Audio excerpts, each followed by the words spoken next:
બંધારણના ઘડવૈયા ડૉક્ટર બાબા સાહેબ આંબેડકરની ગઈકાલે પુણ્યતિથિ હતી ને આને લઈને સમગ્ર દેશભરમાં ડૉક્ટર બાબા સાહેબ આંબેડકરે જે બંધારણ લખ્યું, જે રીતે લોકોને સ્વતંત્રતાથી જીવવાનો તેમણે જે સુવર્ણ મોકો આપ્યો તેને લોકોએ યાદ કર્યા ને આના સંદર્ભમાં સુરતના વેલંજા ખાતે પણ એક ડૉક્ટર બાબા સાહેબ આંબેડકરની પુણ્યતિથિને લઈને કાર્યક્રમ હતો, જેમાં ધારાસભ્ય ચૈતર વસાવાએ આદિવાસી સમાજ, દલિત સમાજ તેમજ અન્ય સમાજના લોકોને જે ડૉક્ટર બાબા સાહેબ આંબેડકરના બંધારણના કારણે જે અધિકારો મળ્યા છે, જેઓને આજે બોલવાની સ્વતંત્રતા છે, જેમને આજે લખવાની સ્વતંત્રતા છે, જેમને આજે જીવન જીવવાની સ્વતંત્રતા છે, જે રીતની તેમણે કુરબાનીઓ આપી છે તે બાબતને યાદ કરતા ડૉક્ટર બાબા સાહેબ આંબેડકર વિશેની વાતો કહી છે. શું કહી રહ્યા છે ધારાસભ્ય ચૈતર વસાવા, તેમને સાંભળો. તમે જોયું હશે કે ડાયરાની દરેક વાતમાં એક શબ્દમાં જે બાબા સાહેબનો સંઘર્ષ હતો, બાબા સાહેબનો જીવન હતું, એમણે વેઠેલી પીડા, એમની વેદના એક શબ્દ અને એક ગઝલમાં એમણે આપણને સમજાવ્યું છે. એમણે કીધું કે બાબા સાહેબના ગુરુ ભગવાન બુદ્ધ, કબીર સાહેબ, જ્યોતિબા ફૂલે એમને ક્યારે બાબા સાહેબ મળ્યા નથી, પણ એમના વિચારો, પેરિયરના વિચારો, એમના વિચારોથી બાબા સાહેબ પ્રેરિત થયા અને આખા દેશ અને આખી દુનિયાના કરોડો શોષિતો, પીડિતો બધા માટેની એમણે ચિંતા કરી. એમની ગઝલમાં તમે સાંભળ્યું હશે ધ્યાનથી, ત્યારે એમણે કીધું કે બાબા સાહેબ જ્યારે બાળક હતા, શાળામાં જતા હતા અને શાળામાં જ્યારે એમની જાત પૂછવામાં આવી, એમની જાતને નીચી ગણવામાં આવી, એમને બહાર બેસાડવામાં આવ્યા, ત્યારે બાબા સાહેબના બાળક માનસ પર એની અસર થઈ. એમણે ઘરે જઈને એની માતાને પૂછી, માં, શાળામાં શિક્ષણ લેવાનો અધિકાર તો મારો પણ છે, બધાનો છે, મારી સાથે કેમ આ પ્રકારનો ભેદભાવ થયો?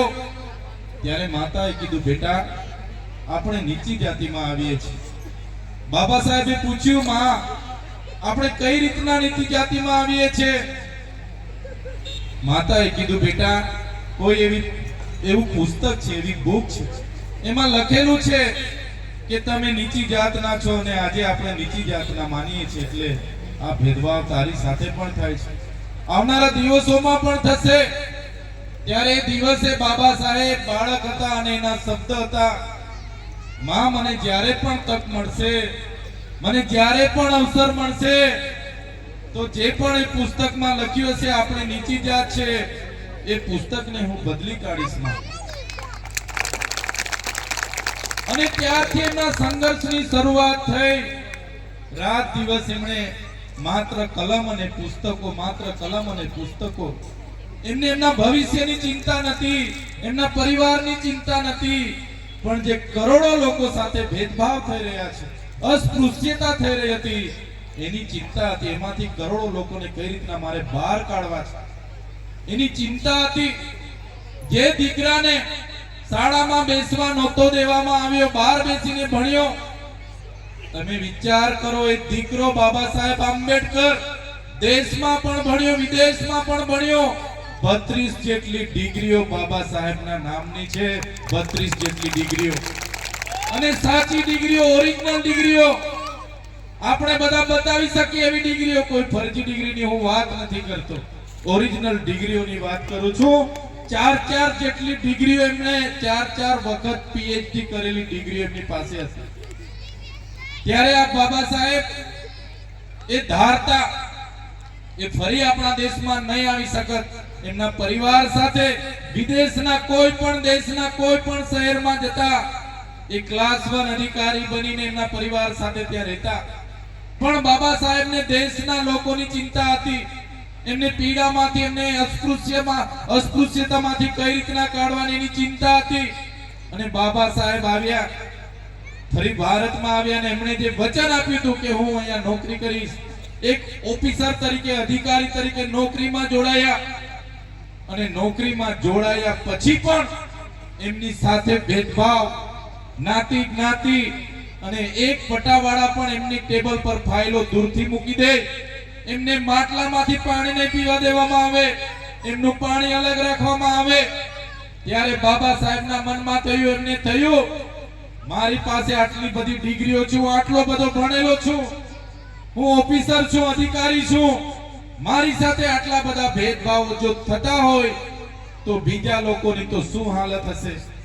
બાબા સાહેબ બરોડાના એ બાગમાં ગયા, સયાજી બાગમાં બેઠા, અને ત્યાં બેઠા બેઠા એમના આંખોમાંથી આંસુ નીકળે, એના આંખોમાંથી આંસુ નીકળે અને ચિંતા સરે.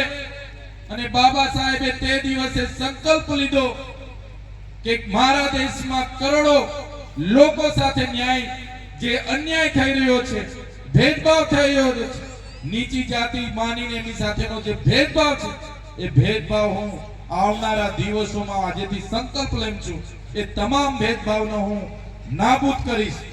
અને બસ એ દિવસથી બાબા સાહેબે ઠાની લીધો, અને દિવસથી એના સંકલ્પથી આપણી વચ્ચે બંધારણનું અસ્તિત્વ આવ્યું ત્યાં સુધી બાબા સાહેબ લડતા રહ્યા.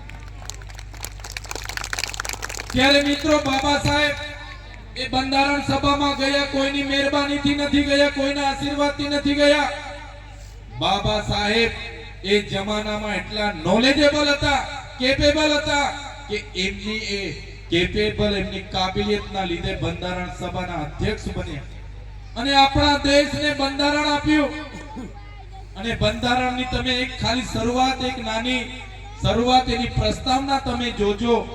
એ પ્રસ્તાવનામાં એમણે પહેલી લીટી, પહેલો શબ્દ, અમે ભારતના લોકો આ દેશને બંધારણ આપીએ છીએ, આ દેશને સર્વભૌમત્વ, આ દેશને સમાજવાદી, ધર્મનિરપેક્ષ, લોકશાહી અને પ્રજાસત્તાક દેશ તરીકેનું બંધારણ આપીએ છીએ.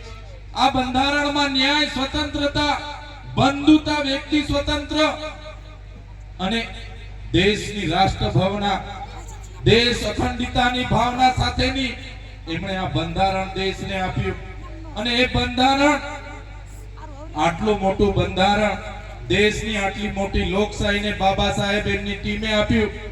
ત્યારે સાથીઓ, એ બંધારણ આપનાર વિભૂતિ આપણી વચ્ચે જ્યારે એમનું મૃત્યુ થયું, એ દિવસ એટલે કે 6 ડિસેમ્બર 56.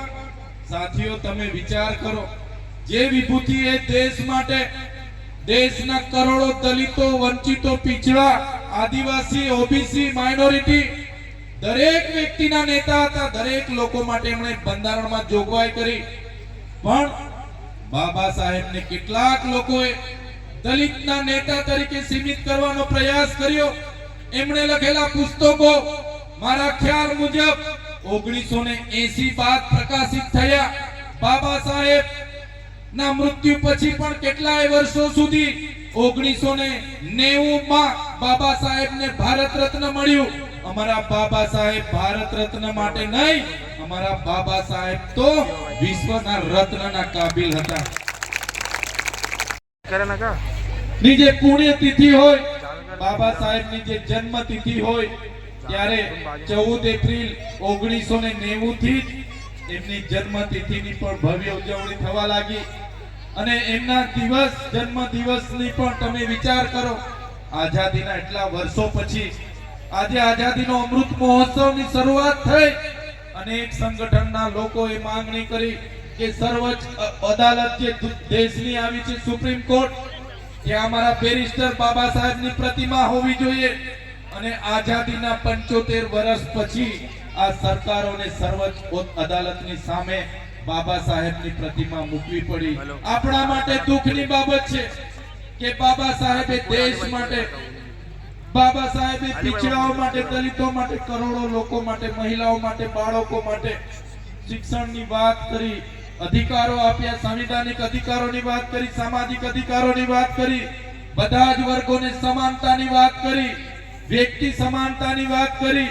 અને એ બાબા સાહેબને સીમિત કરવા માટે કેટલાક લોકો એમના વિવાદો ઉભા કરી, એમના નામ સાથે અનેક વિવાદો ઉભા કર્યા. પણ બાબા સાહેબે જે પ્રકારે કીધું હતું કે ભાઈ, શિક્ષા એક એવા શેરડીનું દૂધ છે જે પીસે દહાડશે. અને આપણે બધા એ શિક્ષાની પાછળ પડ્યા, આપણે બધા શિક્ષા લીધી અને આપણે બધા આજે દહાડતા થયા છે. ત્યારે મનુવાદી સરકારોને પણ આજે બાબા સાહેબનો સત્કાર કરવો પડે છે. ત્યારે હું વધારે વાત નથી કરતો, પણ આજના મંચ પર અમે તો નાના ઉંમરમાં ઘણા નાના છે, અમારી ઉંમર હશે એટલા તો સંઘર્ષ કર, એટલા વર્ષોના સંઘર્ષી લોકો બેઠા છે, અમારા સાથી સરપંચ મિત્રો બેઠા છે, બધા આગેવાનો બેઠા છે. મારે વધારે વાત નથી કરવી, તમારા પરથી પણ અમે ઘણું શીખીએ છીએ. ત્યારે આજના આ મંચમાં અમને બોલાવ્યા, આમંત્રિત કર્યા, અમારું સન્માન કર્યું, અમને આટલા મોટા વડીલો સામે બોલવાની તક આપી અને અમને બધાએ શાંતિથી સાંભળ્યા બદલ ખરેખર હું બધાનો દિલની ગહેરાઈઓથી આભાર માનું છું. બધાનો ખૂબ ખૂબ આભાર, ધન્યવાદ. જોહાર, જય ભીમ, જય ભારત, ધન્યવાદ.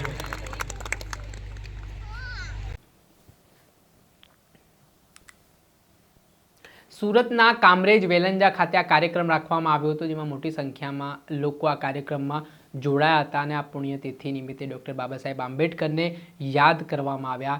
તેમણે કરેલા કર્મો છે તેને યાદ કરીને સમાજમાં કેવી રીતે શિક્ષણ પૂરું પાડી શકાય, કેવી રીતે લોકોને જાગૃત બનાવી શકાય તે માટેની વાત કરવામાં આવી. દર્શક મિત્ર, આવા જ વિડીયો જોવા માટે નવજીવન ન્યૂઝ જોતા રહો. વૈષ્ણવજન તો તેને કહીએ જે